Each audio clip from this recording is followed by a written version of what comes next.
anyị na-ata okporoko abacha bụ nke anyịzi oge protocol uruwe na front list we dey no more back and put nkwabi ka anyị na-atazi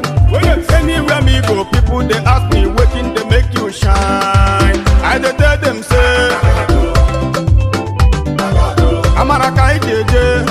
ọ bụ ihe ọgwụ ka a na-agwọ ifụkwa ka m si amụrị ifụkwa ka m si chake ụwa bụ ụwa Chukwu ọgọzi anyị sayọ rịba